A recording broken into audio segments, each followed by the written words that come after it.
कोशिका की खोज किसने की थी?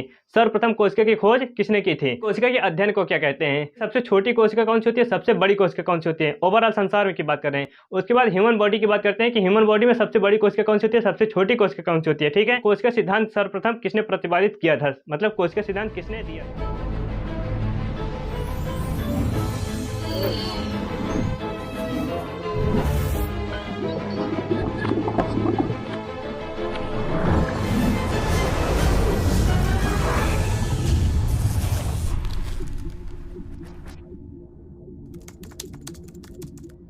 जय हिंद दोस्तों, PSS कोचिंग क्लासेज में आपका स्वागत है। दोस्तों आज हम अपने टॉपिक पर लेकर हैं एक नया टॉपिक जो कि है जीव विज्ञान से रिलेटिव। जीव विज्ञान का पहला ही लेसन है कोशिका। ठीक है, इसको कहते हैं इंग्लिश में सेल कहते हैं। इसके पहले वाला जो वीडियो बनाए थे वो जीव विज्ञान पर था, क्योंकि जीव विज्ञान से रिलेटिव जितने भी प्रश्न बन सकते थे उन सभी प्रश्नों को हम एक ही वीडियो में कलेक्ट किए थे इसके पहले वाले वीडियो में, और उसमें इतना डीपली बता दिए थे कि सारे के सारे प्रश्न एक ही वीडियो में कवर कर लिए थे। ठीक है, वैसे इस वाले पार्ट में भी हम जीव विज्ञान से रिलेटिव जो कोशिका पार्ट है, कोशिका पार्ट में जितने भी प्रश्न बन सकते हैं एक ही वीडियो में, उन सभी प्रश्नों को हम एक ही वीडियो में कलेक्ट किए हैं। ठीक है, तो हम चलते हैं टॉपिक पर, लेकिन टॉपिक पर पहुंचने से पहले हम कुछ प्रश्न करना चाहते हैं आप सबसे। अगर आपने इन सभी प्रश्नों का उत्तर सही से दिया है, इसका मतलब आपका बेस ठीक ठाक है। अगर अभी प्रश्नों के उत्तर सही से नहीं दे पाए तो इसका मतलब कहीं ना कहीं आपके बेस में कमजोरी है। ठीक है, तो हम उन्हीं प्रश्नों को हम आपके सामने रखने वाले हैं। जैसे पहला प्रश्न है कि कोशिका की खोज किसने की थी? सर्वप्रथम कोशिका की खोज किसने की थी? दूसरा प्रश्न है कि कोशिका के अध्ययन को क्या कहते हैं? उसके बाद बात करते हैं कि सबसे छोटी कोशिका कौन सी होती है, सबसे बड़ी कोशिका कौन सी होती है? ओवरऑल संसार में की बात कर रहे हैं। उसके बाद ह्यूमन बॉडी की बात करते हैं कि ह्यूमन बॉडी में सबसे बड़ी कोशिका कौन सी होती है, सबसे छोटी कोशिका कौन सी होती है। ठीक है, और उसके बाद हम कहते हैं कि कोशिका सिद्धांत सर्वप्रथम किसने प्रतिपादित किया था, मतलब कोशिका सिद्धांत किसने दिया था और कौन से सन में दिया था।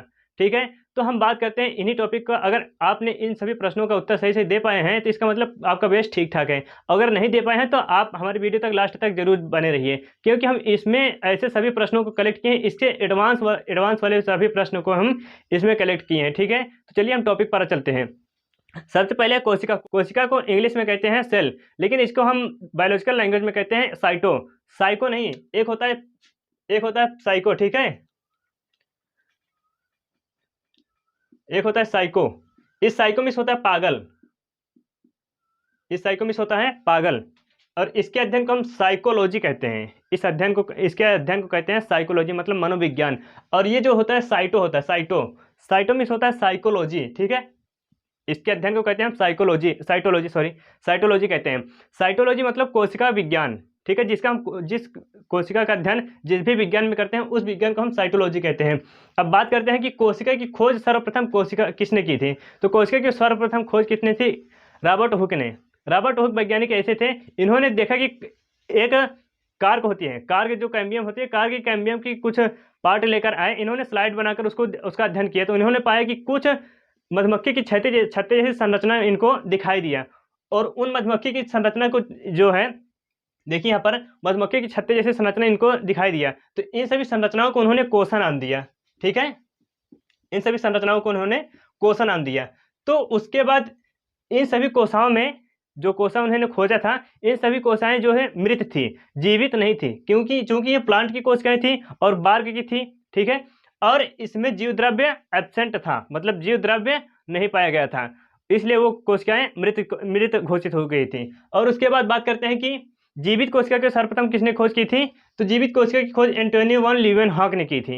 एंटोनी वॉन लीवेनहॉक ने 1674 ईस्वी में जीवित कोशिका की खोज की थी। इन्होंने जो है, एंटोनी वॉन लीवेनहॉक जो थे, ये एक जंतु विज्ञान शास्त्री हैं। इन्होंने क्या किया कि तालाब से कुछ जल को कलेक्ट करके लेके आया अपने लैब में, और उन सभी जो जल लेकर आए थे उनकी स्लाइड बनाकर माइक्रोस्कोप से अध्ययन करने लगे। तो इन्होंने पाया कि कुछ छोटे छोटे जीव थे जो कि वहाँ पर मूव कर रहे थे, उनकी जो सूक्ष्मदर्शी थी उनमें वहीं पर मूव कर रही थी। तो इन्होंने उन सभी जीवों को बैक्टीरिया नाम दिया। ठीक है, देखिए बात करते हैं जीवित कोशिका की। तो जीवित कोशिका की खोज सर्वप्रथम किसने की थी? तो एंटोनी वॉन लीवेनहॉक ने की थी। क्लियर है, एंटोनी वॉन लीवेनहॉक ने किसकी खोज की थी? सर्वप्रथम जीवित कोशिका की खोज की थी, जो कि बैक्टीरिया की कोशिका थी। और देखिए बात करते हैं कि कोशिका सिद्धांत किसने दिया था? तो कोशिका सिद्धांत पर थोड़ा मतभेद है, क्योंकि कई स्टूडेंटों को लगता है कि दत्रोचित ने कोशिका सिद्धांत को देखा है, मतलब कोशिका सिद्धांत किसने दिया था? दत्रोचित ने। लेकिन हम कह रहे हैं कि कोशिका सिद्धांत जो थे स्लाइडेन एवं स्वान नामक दो वैज्ञानिक दिए थे। कैसे दिए थे? दत्रोचित जो है 1824 में आए। इन्होंने क्या कहा कि जो कोशिका होती है वो कौन कौन सा काम करती है ये इन्होंने नहीं बताया, सिर्फ उस पर विचार प्रस्तुत किया था, अपना मत प्रस्तुत किया था। लेकिन इनके जो विचार थे उनमें कहीं ना कहीं कोई त्रुटि थी, इसलिए इनके विचारों को रद्द कर दिया गया। ठीक है। उसके बाद स्लाइडेन एवं स्वान नामक दो वैज्ञानिक हैं। इन्होंने क्या कहा कि कोशिका जो होती है वो एक शरीर की जो है रचनात्मक एवं क्रियात्मक इकाई होती है, और उस पर अपनी थ्योरी दी और उसको कहा कि ये कोशिका सिद्धांत है। ठीक है। तो सेल थ्योरी किसने दी थी? स्लाइडेन एवं स्वान ने, ये दो वैज्ञानिक थे। और उसके बाद बात करते हैं कि दुनिया में सबसे बड़ी कोशिका कौन सी होती है। ओवरऑल संसार की बात करेंगे तो दुनिया में सबसे बड़ी कोशिका होती है शुतुरमुर्ग का अंडा। ठीक है। शुतुरमुर्ग का अंडा सबसे बड़ी कोशिका होती है। इसको इंग्लिश में कहते हैं ऑस्ट्रिच एग। इसकी जो लंबाई होती है, लंबाई की बात करेंगे तो 170 mm लॉन्ग होती है, 170 mm लंबी होती है। अब बात करते हैं छोटी कोशिका की, तो संसार में सबसे छोटी कोशिका होती है mycoplasma. Mycoplasma gallisepticum, mycoplasma gallisepticum ये एक बैक्टीरिया की कोशिका होती है। ठीक है। ये बैक्टीरिया कोशिका कुछ ऐसी ही दिखती है। ये सबसे छोटी कोशिका इन्होंने इसको कहा। ठीक है। उसके बाद इसकी साइज की बात करते हैं कि 1.0 माइक्रोन मीटर होती है। गैलीसेप्टिकम, माइकोप्लाज्मा गैलीसेप्टिकम की जो लंबाई होती है उसकी साइज जो होती है वो 1.0 माइक्रोन मीटर होती है। 1.0 माइक्रोन मीटर मतलब जीवाणु के 1/10वां भाग। अगर कोई जीवाणु है, कोई जीवाणु है, उसका अगर हम 10 बार में डिवाइड करेंगे, 1/10वां भाग करेंगे तो कितना आएगा? 1.0 माइक्रोन। क्लियर है। अब बात करते हैं कि मानव शरीर में सबसे बड़ी कोशिका कौन सी होती है। मानव शरीर में सबसे बड़ी कोशिका होती है फीमेल का ओवम। फीमेल का ओवम जिसको हम अंडाणु कहते हैं। ठीक है। तो फीमेल का ओवम सबसे बड़ी कोशिका होती है। और सबसे छोटी कोशिका कौन सी होती है? शुक्राणु, जो कि मेल में पाया जाता है। ठीक है। मेल का स्पर्म जो होता है सबसे छोटी कोशिका होती है। अब बात करेंगे लंबाई की, तो लंबाई देखिए, लंबाई और बड़ा में थोड़ा सा डिफरेंट है। जैसे हम कहेंगे अगर ताजमहल, ताजमहल क्या है? बड़ा है। लेकिन वही कहेंगे अगर कुतुब मीनार, कुतुब मीनार कैसा है? लंबा है। ठीक है। तो कुतुब मीनार की जब बात करेंगे तो वो लंबा है, और ताजमहल की बात करेंगे तो वो बड़ा है। तो लंबी की बात करेंगे तो लंबी होती है तंत्रिका कोशिका। तंत्रिका कोशिका सबसे बड़ी होती है, न्यूरॉन सेल इसको इंग्लिश में कहते हैं। ये ब्रेन की कोशिका में पाई जाती है। ठीक है। ब्रेन में यही तंत्रिका कोशिका ही पाई जाती है, और कोई सेल नहीं पाई जाती ब्रेन में। अब उसके बाद बात करते हैं कि कोशिका विभाजन मतलब सबसे अधिक रिकंस्ट्रक्शन की किसमें सबसे ज़्यादा अधिक क्षमता होती है। तो रिकंस्ट्रक्शन जो होता है, पुनरुत्थान की क्षमता सबसे अधिक किसमें होती है? लीवर में। ठीक है। जो ह्यूमन बॉडी का लीवर होता है या फिर किसी एनिमल का लीवर होता है, उनमें सबसे अधिक पुनरुत्थान की क्षमता होती है। अगर मान लो किसी का अगर लीवर थोड़ा सा काट कर किसी व्यक्ति के में ट्रांसफर कर दिया जाए, मान लो किसी के अंदर लीवर है ही नहीं, तो अगर हम अपना लीवर थोड़ा सा काट कर उसके में लगा देंगे, ऐड कर देंगे, तो क्या है, कुछ महीनों बाद वो अपने पूर्व आकृति में आ जाएगा। ठीक है। तो सबसे अधिक पुनरुत्थान की क्षमता किसमें होती है? लीवर में। ठीक है। सबसे वहीं पर सबसे ज़्यादा डिवीजन होता है, क्योंकि सेंट्रोसोम सबसे अधिक लीवर कोशिकाओं में ही पाया जाता है। और बात करते हैं कि किस कोशिका में विभाजन होता ही नहीं है, मतलब जन्म के बाद उस कोशिका में विभाजन ही नहीं होगा। ठीक है। सिर्फ बढ़ेगा, मतलब वो आकार में थोड़ा वृद्धि होगी, लेकिन वो विभाजन नहीं होता है। तो किस कोशिका में विभाजन नहीं होता है? ब्रेन की कोशिकाओं में। इस जो न्यूरॉन सेल होती है, न्यूरॉन सेल में कोशिका विभाजन नहीं होता है। क्लियर है। अगर हम एक बार डैमेज हो गया, ब्रेन हमारा दिमाग जो है एक बार डैमेज हो गया, तो वो दोबारा रिकंस्ट्रक्शन नहीं हो सकता, वो पुनः पुनरुत्थान की क्षमता उसमें है ही नहीं। ठीक है। जैसे यहाँ पर एक चित्र बना दिए हैं, देखिए इस चित्र का हम कहने का ये तात्पर्य है कि अगर जैसे हम कोई मुझे लाठी मारे या हम किसी को लाठी मारें, तो वो पहले तो आराम से जैसे मारे, तो वो थोड़ा ऊपर की कोशिकाएं जो होती हैं, जो स्किन होती है, वो थोड़ा छिलेगी, उस पर थोड़ा चोट पहुंचेगा। फिर उसके बाद थोड़ा और तेज मारेंगे तो क्या होगा कि थोड़ा खोपड़ी के अंदर जो होती हड्डी है उसमें लगेगा। फिर थोड़ा और तेज मारेंगे, तो थोड़ा और तेज मारेंगे तो उसकी खोपड़ी फूट जाएगी। खोपड़ी फूटने के बाद एक होता है जो ब्रेन को कवर किए रहता है, ब्रेन को जो मेम्ब्रेन कवर की रहती है, उस मेम्ब्रेन को कहते हैं मेनिंजोइट मेम्ब्रेन। जो मेम्ब्रेन जो है ब्रेन को कवर किए रहती है, उस मेम्ब्रेन को कहते हैं मेनिंजोइट मेम्ब्रेन। अगर वो थोड़ा भी डैमेज हो गई, अगर डैमेज हो गई तो उसके डैमेज होने से मेनिंजाइटिस नामक रोग हो जाता है। ठीक है। उसके बाद थोड़ा और तेज मारेंगे, किसी इंसान के सिर पर थोड़ा और तेज मारेंगे तो उसका ब्रेन ही डैमेज हो जाएगा। अगर ब्रेन डैमेज हुआ तो ना तो उसका दिमाग काम करेगा, या तो उसका ब्रेन डेड हो जाएगा, या फिर कोई वो मर ही जाएगा। ठीक है। और किसी किसी को चोट लग जाती है। एक मूवी देखे होंगे जो कि जैसे तेरे नाम हो गया, गजनी हो गया, आमिर खान को क्या होता है कि उसकी खोपड़ी में ही चोट लग जाती है, वो कभी कभी दिमाग भी उसका काम करना बंद कर देता है। तो वैसे क्या है कि उसकी जो दिमाग होती है, दिमाग की कार्य क्षमता ही बिल्कुल खत्म हो जाती है। ओके, तो बात करते हैं, देखिए ये तो सारे कंप्लीट हो गए हमारे। अब बात करते हैं, देखिए कोशिका से हमारा शरीर बनता कैसे है। जैसे हम बात करते हैं कि पहले, सबसे पहले कोई अगर हमें मकान बनाना हो तो सबसे पहले हमें ईंटों की आवश्यकता होती है, ठीक है। और वैसे बॉडी बनाने के लिए हमें किसकी आवश्यकता होती है? कोशिका की। मकान बनाने के लिए ईंटों की आवश्यकता होती है, और ईंट से क्या बनते हैं? दीवार बनते हैं। ईंट को जब जोड़ेंगे तो वो क्या बनेगा? दीवार बनेगा। और उसके बाद कई दीवार बनकर जुड़कर क्या बनता है? कमरा। कई दीवार मिलकर कमरे बनते हैं। उसके बाद कई कमरे मिलकर एक घर का निर्माण होता है। वैसे ह्यूमन बॉडी की बात करेंगे या फिर किसी एनिमल की बात करेंगे तो पहले क्या होता है? कोशिका। पहले कोशिका बनती है। कोशिका मिलकर क्या होता है? ऊतक बनता है। कई कोशिकाएं मिलकर ऊतक का निर्माण करती हैं। और वैसे कई ऊतक मिलकर ऊतक अंग बनाते हैं। कई ऊतक मिलकर अंग बनाते हैं, और कई अंग मिलकर क्या बनाते हैं? पूरे शरीर का निर्माण करते हैं। जैसे देखिए, हम मान लो यहाँ पर कह रहे हैं एक ईंट ये हो गई, एक ईंट ये हो गई, एक ईंट ये हो गई, ऐसे। क्या हम इन सभी, ये सभी ईंटों का आकार एक जैसे हैं? सभी ईंटों का आकार एक जैसे नहीं है। इसीलिए अगर हमें कोई दीवार बनानी होती है तो हमें ईंट की साइज क्या होती है? एक ही जैसे लेनी पड़ती है।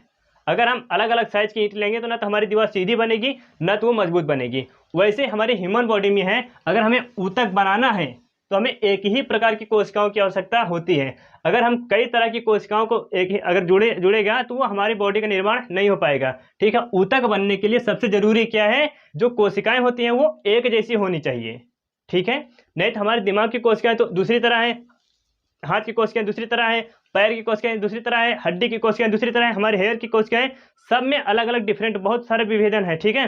तो हमें अगर बॉडी का निर्माण करना है, अगर जो कोशिकाएं होती हैं उनका बॉडी का निर्माण करना है तो सबसे पहले एक ही प्रकार की कोशिकाओं की आवश्यकता होती है। फिर उसके बाद वो ऊतक का निर्माण करेंगे, और ऊतक मिलकर क्या बनाएंगे? अंग बनाएंगे। उसके बाद अंग मिलकर शरीर का निर्माण करेंगे। क्लियर है? और देखिए यहाँ पर हम दो कोशिका बना दिए हैं, एक है प्लांट सेल, एक है ह्यूमन सेल। प्लांट सेल में देखो, प्लांट सेल और ह्यूमन सेल में की जो कोशिका होती है उसमें भिन्नता बहुत सारी होती है। प्लांट सेल जो होता है थोड़ी बड़ी होती है तुलना में ह्यूमन सेल के, ठीक है। जो एनिमल सेल होती है इसकी तुलना में प्लांट सेल थोड़ा बड़ा होता है, और इसकी जो वैक्यूल्स हैं, रिक्तिका जिसको कहते हैं, राजधानी, ये थोड़ा प्लांट सेल की तुलना में एनिमल सेल की तुलना में बहुत बड़ी होती हैं। देखिए कैसे हम बात करेंगे, जैसे जो प्लांट सेल होती हैं उनमें दो मेम्ब्रेन पाई जाती हैं, कवरिंग के लिए दो मेम्ब्रेन पाई जाती हैं। जैसे अगर हम मार्केट में आप जाते हैं कोई सामान लेने, मार्केट में पहुंचे सामान लिए, तो वो क्या करता है? दुकानदार आपको सामान झिल्ली देता है, उसी झिल्ली में 2-4-10 सामान भर देगा, ठीक है। तो वो झिल्ली जो होती है थोड़ी मजबूत रहती है तो ठीक है, अगर मजबूत नहीं रहती है तो उस पर एक कवर और चढ़ा देता है। वैसे इसमें भी है, जो अंदर की कवरिंग होती है उसको हम सेल मेम्ब्रेन कहते हैं। अंदर की जो कवरिंग होती है कोशिका की, एनिमल जो प्लांट सेल होती है, इसके अंदर की कोशिका झिल्ली को कहते हैं सेल मेम्ब्रेन, ठीक है, कोशिका झिल्ली। और जो बाहरी फिर से चढ़ाई जाती है उसको कहते हैं सेल वॉल, मतलब कोशिका भित्ति, ठीक है। तो कोशिका भित्ति जो होती है ये बनी होती है सेल्यूलोज की, और जो सेल मेम्ब्रेन बनी होती है ये बनी होती है प्रोटीन की, ठीक है। प्रोटीन की सेल मेम्ब्रेन बनी होती है, और सेल वॉल बनी होती है सेलुलोज की, जो कि ये प्लांट में पाया जाता है। प्लांट में सिर्फ सेलुलोज पाया जाता है, ठीक है। अब बात करें एनिमल सेल की, तो एनिमल सेल में सिर्फ और सिर्फ सेल मेम्ब्रेन पाई जाती है। इसके जो अंग होते हैं, सेल के अंग, कोशिकांग जो होते हैं वो छोटे छोटे होते हैं, चाहे वो गोल्गी बॉडी की बात कर लें, माइटोकॉन्ड्रिया की बात कर लें, सेंट्रोसोम की बात कर लें, और इसके केंद्रक की बात कर लें, एंडोप्लाज्मिक रेटिकुलम की बात कर लें। इन सब की जो होती हैं, ये जो वैक्यूल्स होते हैं, ये सब क्या होते हैं? थोड़ा छोटे होते हैं, इन सब की तुलना में थोड़ा छोटे होते हैं, ठीक है।